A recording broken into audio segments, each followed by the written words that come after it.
Welcome back, everybody. Hope you enjoyed the weekend. Sure did feel like springtime out there. Today, again, we were in the 80s, but things are finally changing. It'll take a couple of days, though. Now, you remember that the ridge of high pressure was fairly large on top of us. That was last week. This week, you can see how it's dropping down just a little bit into the Gulf of Mexico, and that is going to open the door finally for the arrival of these storms coming at us from the Pacific. As you can see right there, there's another system. Actually, this is a continuation of the weekend storms over California, but this one's going to be dropping down into Baja California and then moving up, and finally we got rain rolling into Texas. Now, how much will we get? I don't expect a big washout, but let's just say that the active weather pattern is going to be very interesting. Now, in the short term for tonight, we were likely to see another morning of thick fog, so keep that in mind if you're heading out early in the morning. There's midnight, and as we go to about 5 a.m., we've got fog almost all the way to San Antonio, so do watch out. Sunrise, that'll burn off about 7 or 8 o'clock in the morning, and the rest of the afternoon will stay on the warm side. We do have no advisories out in the crossroads. However, way up here in North Texas and this red area, also in Colorado, there's a high wind warning.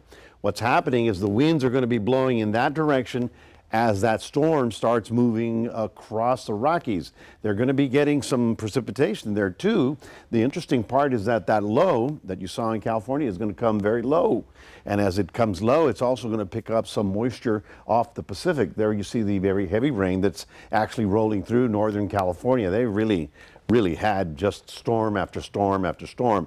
There's the one that's happening now. There's the additional stuff down there, but the one we're looking at is down here, which one is going to be crossing the Rockies and the very southern Rockies. So we're talking even as far south as Arizona and New Mexico. Now, watch this. Next 5 days of precipitation over Texas.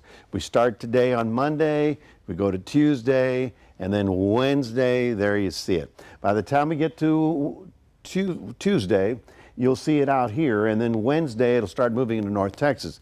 We've got some possibility, but it's not great as far as we're concerned, but that's this week.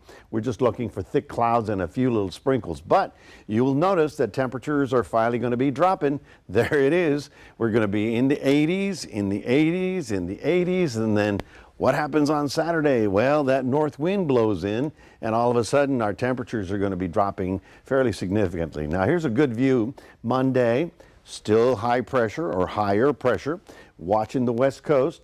There you go. Wednesday, there's that storm down in the southwest. And then Thursday, it starts rolling over Texas. That is the first of it. The second of it comes when this trough finally moves through the area on Saturday. That's when we get that cold northerly wind that'll finally make it feel a lot more like January around here. As a matter of fact, you remember where you left your winter coat? I mean, when was the last time you used it? It was probably sometime before Christmas. There you see mostly cloudy and foggy in the morning, and then partly cloudy in the afternoon, still on the warm side, getting up to about 82 in the Cuero area. And as I showed you earlier, the temperatures will be in the 80s until Saturday. That's when they drop down, and this is when you'll be looking for your winter jacket because it's going to be windy and cold. Well, colder. How about that? That's your 7-day forecast, reminding everybody we do have a QR code. Love for you to scan that. Put Crossroads Today on your phone. Don, back to you.